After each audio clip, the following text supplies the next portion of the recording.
चलिए, अरे शांत रहो। हेडिंग लगाइए, लॉरेंज बल।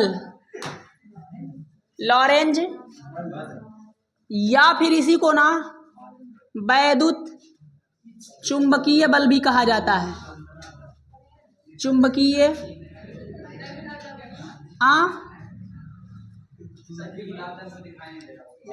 शटर थोड़ा नीचे कर लो। नहीं, वो साइड नहीं हो पाएगा। थोड़ा सा इधर उधर करके सर को देख लीजिए। उसे साइड कैसे करें, रिकॉर्ड करेंगे, कर रहे हैं ना। थोड़ा बहुत इधर उधर एडजस्ट हो जाओगे तो हो जाएगा। चलिए भैया, लॉरेंज बल क्या है? चमक रहा है, थोड़ा नीचे कर लो शटर को। अभी ठीक है बाबू, अंदर ही हो जाओ थोड़ा सा ना। हाँ, बातें नहीं।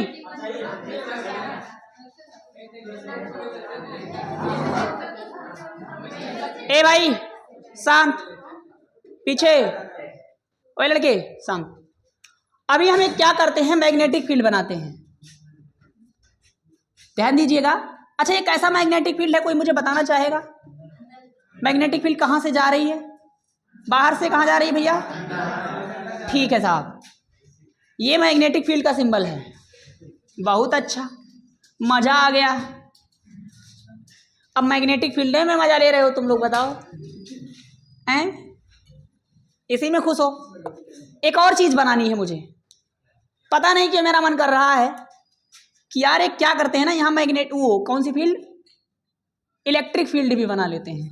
हाय, मेरे नजर ना लगे मेरे इलेक्ट्रिक फील्ड को। ऐ काला टीका लगा दूं। ये हमारा इलेक्ट्रिक फील्ड है, अर्थात यहां पर दोनों फील्ड मौजूद है। कौन कौन सी?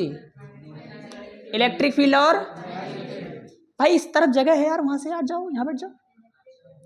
चार चार लोग बैठे हो एक ही सीट पर, क्या दिक्कत है? सीट अपनी है, वहीं बैठोगे, बैठो। एक सीट पे तो तुम लोग किताब रख लिए हो।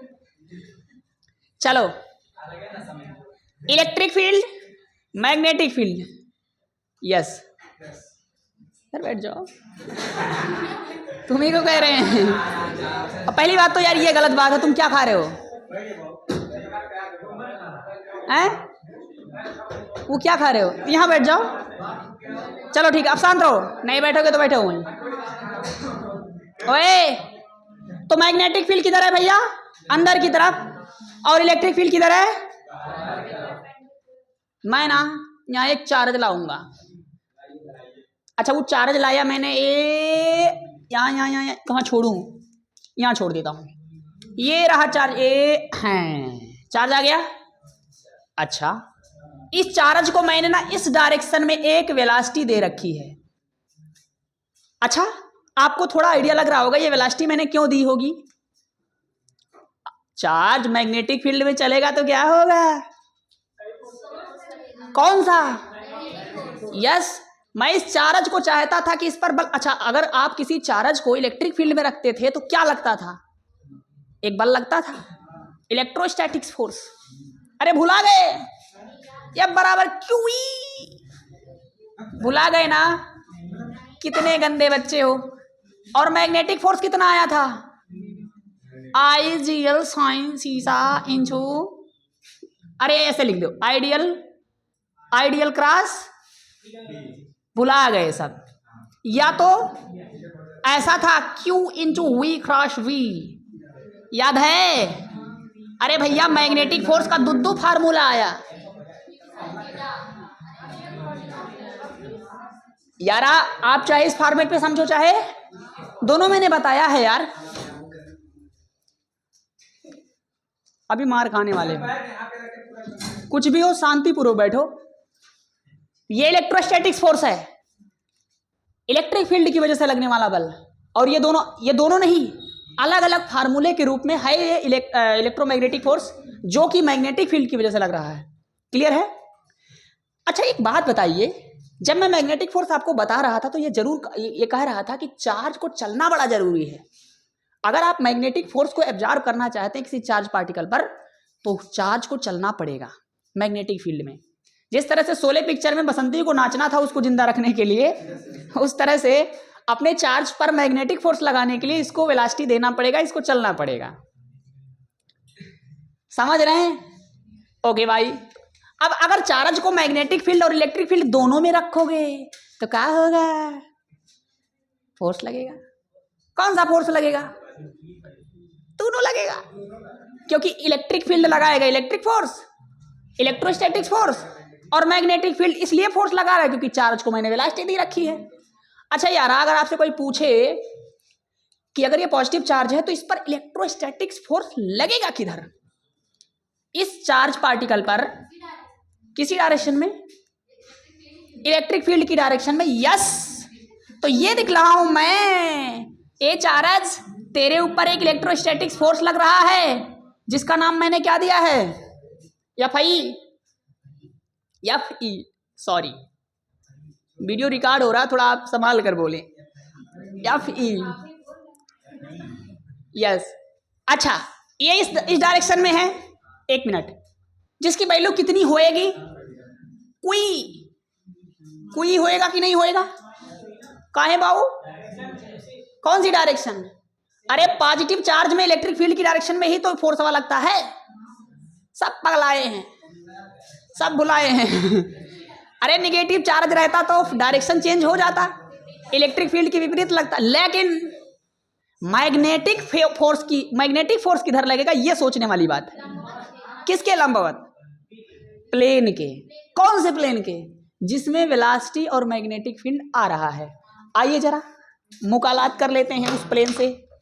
आइए उस प्लेन को खोजते हैं। तो मैग्नेटिक फील्ड की डायरेक्शन किधर है मेरे गाइस? मेरे गाइजों बोलो, गाइजों भैंस नहीं, ये वेलोसिटी की डायरेक्शन है। देखना, मार्कर से मैंने वेलोसिटी की डायरेक्शन बनाई है और रेड कलर से मैग्नेटिक फील्ड की डायरेक्शन। तो देखना जरा बाबू, क्या ऐसी सिचुएशन है, क्या इसको कंटेन करने वाला प्लेन ये है ये? इसी प्लेन में तो ये दोनों समा रहे हैं। जरा देखिए तो, क्या इन दोनों वेक्टर क्वांटिटी को कंटेन करने वाला प्लेन यही है? यही है ना? तो मुझे सोचकर जल्दी से बताइए, सोचकर जल्दी से बताइए।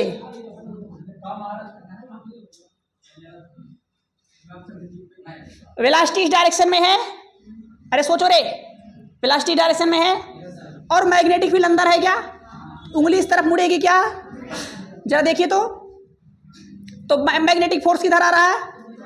इस प्लेन के लंबवत लगेगा कि नहीं लगेगा? अर्थात अगर ये प्लेन ऐसा है तो ऐसे लंबवत ऐसे फोर्स आएगा। देखना जरा ध्यान से। तो मैं यहां पर एक फोर्स बना रहा हूं इस डायरेक्शन में, इसके परपेंडिकुलर। दिखाई दिया? ये जो फोर्स आपको दिखाई दे रहा है, यह मैग्नेटिक, जिसकी वैल्यू कितने के बराबर आती है? Q into V cross. समझ आया कुछ हो? बोलो भाई, मैग्नेटिक फोर्स उधर क्यों लगा? आपको पता चला? हमें पता है, तुम्हें नहीं पता चलेगा। अभी तक मैंने पीछे पढ़ा के पूरा मतलब अपना दिमाग कदही कर लिया, लेकिन तुम्हें यह समझ नहीं आ रहा। आप लोगों ने, हाँ यस, फ्लेमिंग के कौन से हाथ का नियम? दाहिने, वेलोसिटी है ना, तो दाहिना लगाना पड़ेगा। तो चलो भैया, इंडियन बीबी बताया था ना, तो जरा बताओ, इसमें करंट तो है नहीं, तो करंट वाली बात यहाँ लगा ही नहीं पाओगे, यहाँ तो चार्ज है। तो आपको फ्लेमिंग के बाएं हाथ का नियम यहाँ फेल कर जाएगा। ठीक है ना? हाँ, करंट यहाँ नहीं है ना? हाँ, वो सही, वो भी ठीक है। मैग्नेटिक दाहिना लगाओ, दाहिना, बायां नहीं, दाहिने पे लगाओ। क्यों बाएं पे लगा रहे हो? जब वेलोसिटी का फैक्टर आ रहा तो दाहिना रूल लगा रहे थे, दाहिना हाथ का रूल। और वो सब छोड़ो यार, वो मैंने कहा ना फर्जी रूल है, उसको बाद में सीखना। अभी मैंने क्या समझाया था कि जो मैग्नेटिक फोर्स होता है, वेलोसिटी और मैग्नेटिक फील्ड जिस प्लेन में हैं, उस प्लेन के, और कैसे पता चले? वी क्रॉस बी कर रहे हैं तो वेलोसिटी वेक्टर से किधर जाइएगा? मैग्नेटिक फील्ड की तरफ। तो इस केस में मुझे बताओ ना यार, वेलोसिटी किधर है? इस तरफ है ना? चलो भाई, और मैग्नेटिक फील्ड किस तरफ है? इधर है, अंदर है। तो देखना जरा ध्यान से, ये हमारी वेलोसिटी है, थोड़ा सा कर्व है ऐसे, वेलोसिटी है ना, और ये मैग्नेटिक फील्ड है। तो उंगली कैसे मोड़ना है? वेलोसिटी वेक्टर से, ऐसे प्लेन है ये, वेलोसिटी वेक्टर से उंगली किसकी तरफ आनी चाहिए? मैग्नेटिक फील्ड की तरफ। अरे भाई ऑनलाइन उन्हें समझ गए हो, तुम लोग गधे हो। वेलोसिटी वेक्टर से किधर जा रहा है? मैग्नेटिक फील्ड की तरफ जा रहा है। उंगली तो अंगूठा देखो ऊपर आ रहा है कि नहीं आ रहा? तो फोर्सवा वही तो बना रहा हूं थोड़ा सा। आप समझ में आया? ठीक है, देख लो भैया ऑनलाइन वाले, ये गरीब है। हाँ, तुम लोगों की बेइज्जती होगी अब, कोई देखेगा ही नहीं। ठीक है, वो तो भगवान जानेंगे, किसी का नाम ले लें क्या इसी में? आप प्रचार हो जाएगा आपका। आज नहीं देखोगे कल तो देखेंगे ये वीडियो। चलिए, अब इसका ना डेरिवेशन है बाबू, तो क्या करेंगे जरा देखिए तो फटाफट। इस चार्ज पर जो सोशल फोर्स है, नेच लॉरेंज फोर्स, भाई साहब, ओ भाई साहब, F electrostatic force plus F magnetic force. आपको समझ में आया? एक काम करो, वेक्टर फॉर्मेट में ही रखो। क्या रखा है इन बातों में? अरे नेट फोर्स निकाल रहा हूं, और नेट फोर्स कैसे निकलेगा किसी चार्ज पर? बताओ तो। अरे भाई, इस चार्ज पर आज 2 बल लगता है। एक कितना है? कोई कितना है? और एक कितना है? बक क्यू वी क्रॉस। इस तरह से ये हमारा बल लॉरेंज बल कहलाता है। मतलब तुमसे कोई पूछे कि लॉरेंज बल क्या है, कुछ नहीं, electrostatic force plus magnetic force equal to Lorentz. समझ में आया? अच्छा, कंडीशन दो, सुनो। अगर इलेक्ट्रिक फील्ड गायब हुआ तो यहां लिखेंगे यजी electric field is 0, then Lorentz force कितना होगा? लॉरेंज बल बताएं फटाक से। क्या Q into V cross B के बराबर ही केवल रह जाएगा? हाँ जी, कह दीजिए, बोल दीजिए। यदि मैग्नेटिक फोर्स 0 हो जाए, या फिर आई एम सॉरी यार, या तो क्या 0 हो जाए, चार्ज को मूव ना करवाया जाए, तो फिर क्या होएगा? लॉरेंज बल कितना होएगा? F बराबर कोई, F बराबर, समझ में आया? नोटिया लीजिए। यस, इतना ही इसमें था।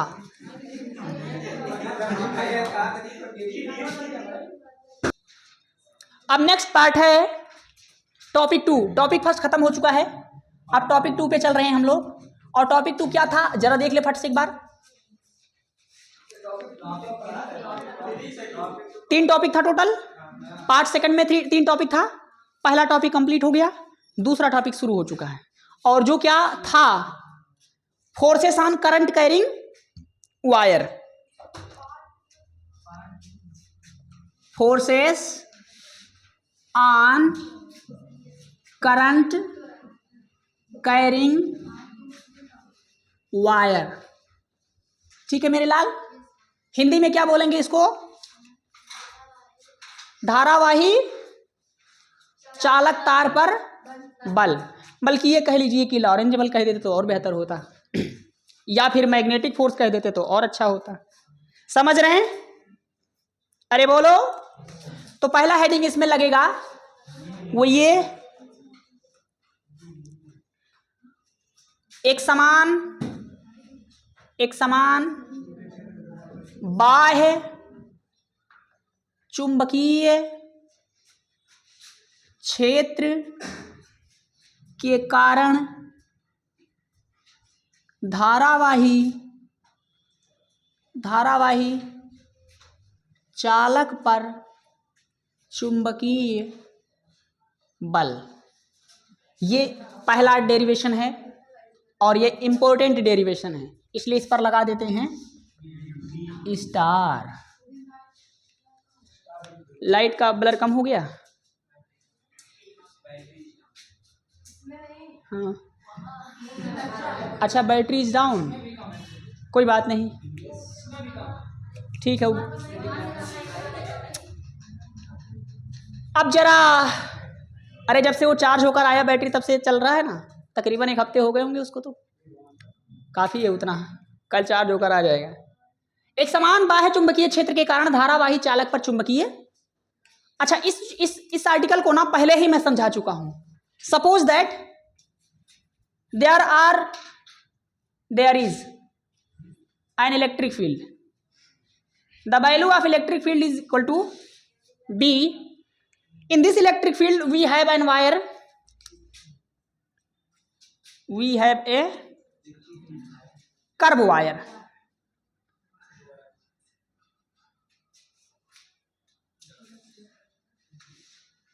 ठीक है, इसमें क्या बह रही है, करंट बह रही होगी I, और ये कहाँ रखी गई है मेरे लाल, चुंबकीय क्षेत्र में।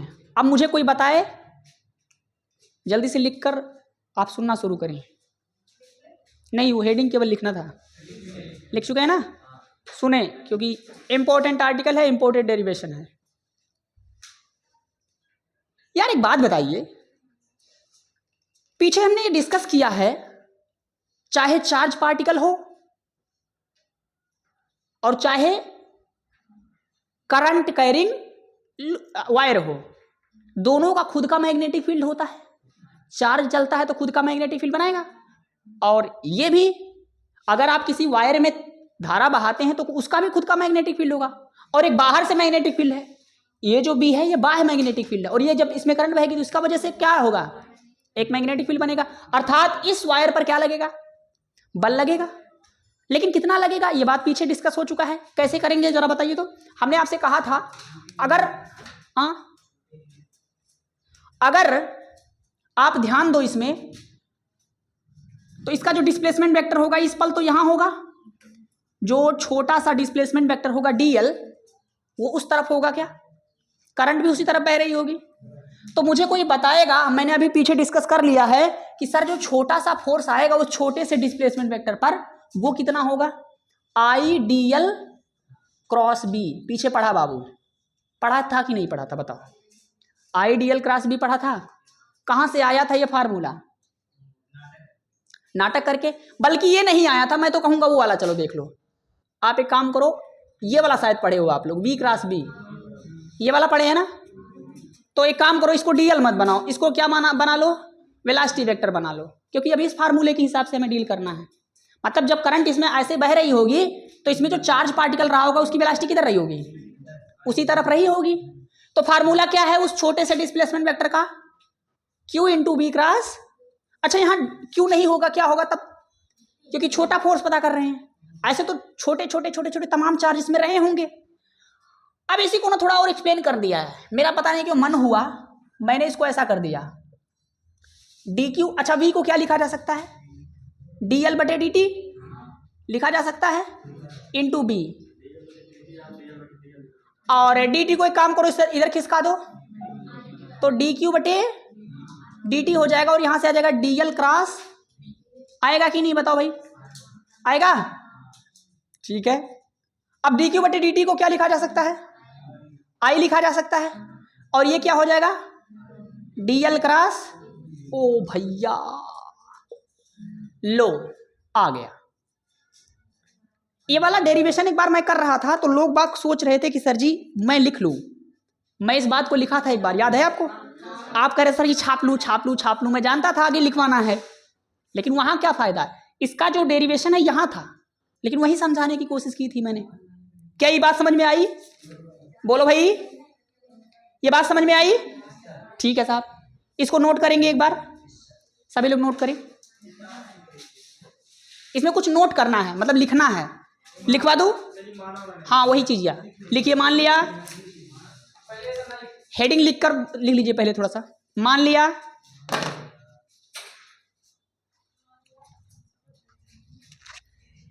एक धारावाही चालक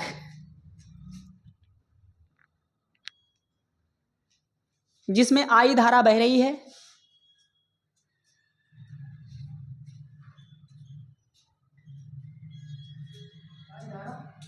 I धारा बह रही है, उसे एक बाह्य चुंबकीय क्षेत्र B, capital B for boy, एक बाह्य चुंबकीय क्षेत्र कैपिटल B में रखा जाता है,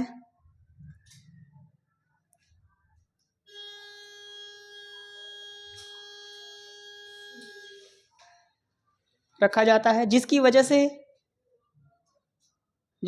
से इस पर लगने वाला चुंबकीय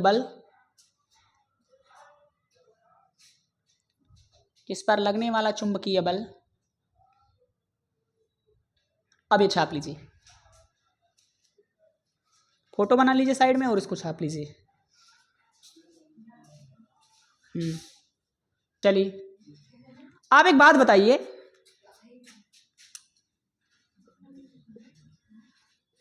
यदि तार की लंबाई मान लीजिए यल हो जाए, कितना हो जाएगा ये तार की कौन सी लंबाई है? ये तो बहुत छोटी तार की बात है।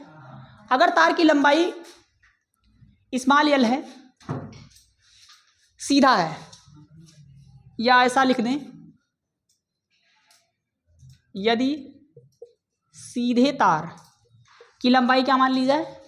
अच्छा, ये डीएल इसलिए लिया गया क्योंकि तार कैसा था? कर्व था। अभी मैं सीधा तार लेने जा रहा हूं, तो एक काम करिए, इसको मटका दीजिए। तो मटका करके एक सीधा यल लंबाई का तार ले लिया। इसमें करंट बह रही होगी आई। अच्छा, ये कितने कोण पर है मेरे लाल? थीटा कोण पर मान लिया जाए। अच्छा, इसको एक्सप्लेन करेंगे तो भी वही वैल्यू आएगी। जरा देखिए तो, डी एफ बराबर यहाँ से क्या आएगा? I B D L sine theta. इसको एक्सप्लेन करेंगे तो इतना आएगा। अरे भाई, क्रॉस प्रोडक्ट को सॉल्व कर दिया है। अब अगर तार की लंबाई यल हो जाएगी तो मुझे पता नहीं क्यों मन कर रहा है, इसमें इलेक्ट्रिक फील्ड तो यूनिफॉर्म है, तो सारे डीएल के लिए क्या जो थीटा होगा वो सेम हो जाएगा। इस तरह से जो डी एफ है उसका इंटीग्रेशन जब आप कर देंगे, I D L B sine, जब आप इसको हल करेंगे तो आप पाएंगे कि साहब आई कांस्टेंट है और बी भी कांस्टेंट है, क्योंकि मैंने एक समान माना हुआ है। अच्छा, साइन थीटा भी कांस्टेंट है। क्यों? क्योंकि आप देखो तो सारे मैग्नेटिक फील्ड के लिए यहाँ भी थीटा है, यहाँ भी थीटा बनेगा, यहाँ भी थीटा बनेगा, हर जगह थीटा ही बन रहा है मेरे लाल। तो थीटा भी क्या है मेरे लाल? वो भी इंटीग्रेशन से बाहर, इंटीग्रेशन ते अंतल तौन पतेदा अपना दियल थोतू ता पतेदा भैया, और दियल दुलते त्या हो दाएदा। तो एफ यदि तोल तू त्या आएदा आई बी साइन थीटा इंटू दियल दुलते क्या होता है था। तो यहाँ से आ जाएगा एफ बराबर आई बी एल साइन थीटा। क्या बन जाएगा? क्या मेरे लाल? पक फालतू बोलता रहता है। एफ बराबर क्या होएगा? ये डिफिनिट इंटीग्रेशन है, इंडिफिनिट नहीं है। तो काहे विद्या लगाता है बे?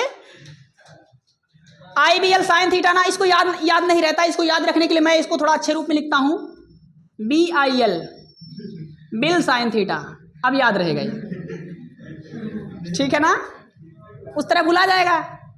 अपना देखो यार, टेक्निक है, अपन नया टेक्निक खोजते रहते याद करने का है जी। अच्छा, इसको और अच्छा लिखो तो, वेक्टर फॉर्मेट में लिखो तो मेरे लाल। अच्छा, वेक्टर फॉर्मेट में लिखेंगे तो आई को बाहर करो, आई बाहर कर दो, क्या बन जाएगा? L cross. समझ आया कुछ? अरे यार, वही डीएल बड़का एल हो गया है, और क्या। अब ये नोट करें फिर से, ये स्पेशल केस है, नोट करके ये पूरा, और फिर से फिगर बनाना पड़ेगा। दूसरा फिगर है, चेंज हो चुका है, नोट करें तेजी से। चलिए, अगला जो आर्टिकल है, अभी तक हमने देखा कि अगर सीधा तार है और उसे मैग्नेटिक फील्ड में रख दिया जाए,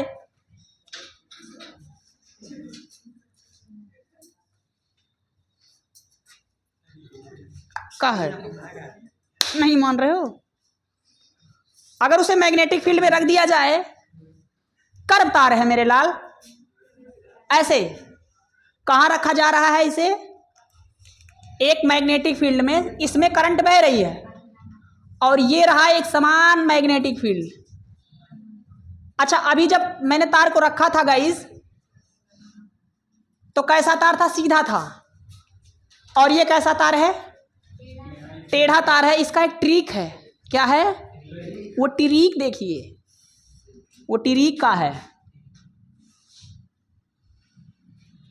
देखिए, इसमें करंट आई बह रही है और एक समान मैग्नेटिक फील्ड हमारे पास है, जो कितना है? बी।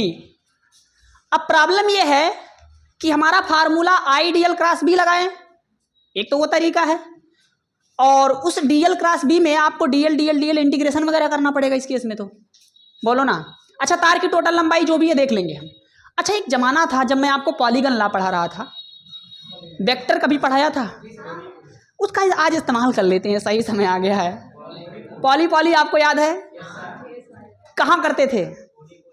एक कार बनाया था मैं, कार के पहिए भी वेक्टर से बनाया था, याद आया? सभी को याद आ गया?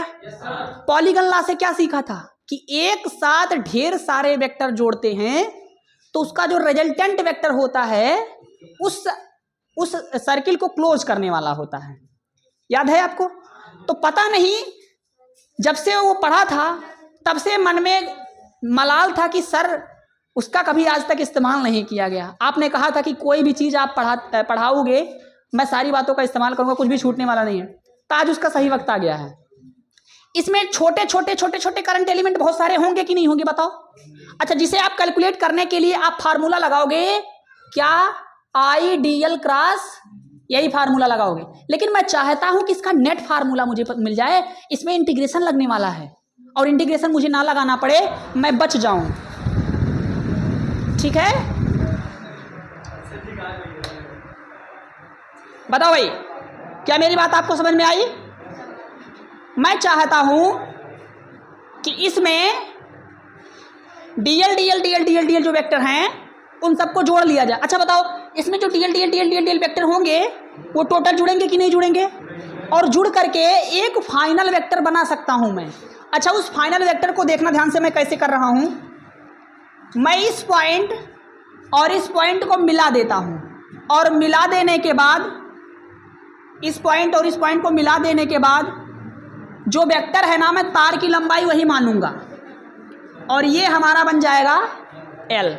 मतलब तार का लंबाई इतना ना लेकर के मैं तार की लंबाई कितना लूंगा, ये सीधी वाली लाइन मिला लूंगा। तो जब हमारे सवाल में कोई कर्व तार मिल जाएगा तो मैं क्या करूंगा, उसके इंड पॉइंट को मिला दूंगा सीधी रेखा से, और वो तार की क्या हो जाएगी, लंबाई हो जाएगी, डिस्प्लेसमेंट वेक्टर हो जाएगा, डीएल की वैल्यू हो जाएगी। और अभी अभी हमने पढ़ा है कि अगर कहीं पर ऐसी बात है तो हमने पढ़ा है कि एफ बराबर होता है बिल साइन, तो इस केस में यल लगाऊंगा, मैं ये फार्मूला लगा सकता हूं। आई बात समझ में? बोलो भैया, किसी को कोई दिक्कत परेशानी? तो ये जो आपको पॉइंट समझाया है ये नोट पॉइंट 2 है, जो किसके लिए है, न्यूमेरिकल पर्पस के लिए है। जब हम सवाल लगाएंगे और कोई मैग्नेटिक फील्ड में कर्व वायर आ जाएगी, तब मैं क्या करूँगा, तब मैं उसके इंड पॉइंट को मिला दूंगा, और इंड पॉइंट को मिलाने के बाद, अच्छा ये मिला क्यों पाया, क्योंकि यहाँ पर पॉलीगन लॉ काम कर रहा है। आपको समझाता हूँ कैसे। देखिए, यहाँ छोटा सा करंट एलिमेंट होगा, डीएल होगा कि नहीं होगा, यहाँ छोटा सा वेक्टर होगा डिस्प्लेसमेंट वेक्टर, छोटे छोटे डिस्प्लेसमेंट वेक्टर इसके होंगे जो जुड़ रहे हैं, और छोटे छोटे डिस्प्लेसमेंट वेक्टर को जोड़ करके मेरे लाल मैं क्या करा हूँ, एक पॉलीगन बना दिया हूँ ना। और एक साथ ढेर सारे वेक्टर को जब मैं जोड़ता था तो आपको बता रहा था कि उसके इंड पॉइंट को क्लोज कर दीजिए। इंड पॉइंट को मिलाने वाली रेखा अगर आपको याद हो तो एक वेक्टर ऐसा है, एक वेक्टर ऐसा है, एक वेक्टर ऐसा है, एक वेक्टर ऐसा है, तो इसका जो रिजल्टेंट होता था, इसका जो इफेक्ट होता था, नेट फोर्स जो होता था वो ये वाला होता था। तो उसी तरह से यहाँ पर ढेर सारे वेक्टर थे, इन ढेर सारे वेक्टर को मैं पॉलीगन लॉ से जोड़ दिया हूँ, और इसका रिजल्टेंट ये जो DL DL DL DL DL DL DL छोटे छोटे डीएल है ना, वो सारे वेक्टर थे। इसलिए मैंने सारों वेक्टर को क्या कर दिया है, जोड़ करके एक नया वेक्टर बना दिया है जिसका नाम है यल। और ये बात कहाँ से कर पाया हूँ मैं, वेक्टर क्वांटिटी से कर पाया हूँ, क्योंकि ये डिस्प्लेसमेंट था। और इसलिए मैं यहाँ पर अब फार्मूला लगा सकता हूँ। तो मुझे क्या इस कर्व तार की लंबाई की ज़रूरत पड़ेगी, नहीं पड़ेगी। तो मैं अगर चाहूँगा, जो ये फार्मूला था बिल साइन थीटा, ये स्ट्रेट वायर के लिए था, लेकिन इस फार्मूले को अपने वेक्टर क्वांटिटी से इस्तेमाल करते हुए मैं इस कर्व वायर पर भी ये फार्मूला लागू कर दिया हूँ। अब एक सवाल और आपसे यहीं पर पूछ लेता हूँ कि अगर मेरे लाल इस फार्मूले में यदि मैं आपसे कहूँ कि थीटा की वैल्यू 0 है, तो 0 या 180 है, तो मुझे बताना। तो 0 या 180 के केस में मेरा फोर्स कितना हो जाएगा, बोलो भैया। अच्छा, दूसरा केस देख लीजिए, यदि थीटा की वैल्यू 90 हो जाए तो जो फोर्स होगा कितना होगा, बिल हो जाएगा। समझ में आया, नहीं आया समझ में? अच्छा एक चीज और पूछना चाहूंगा मैं,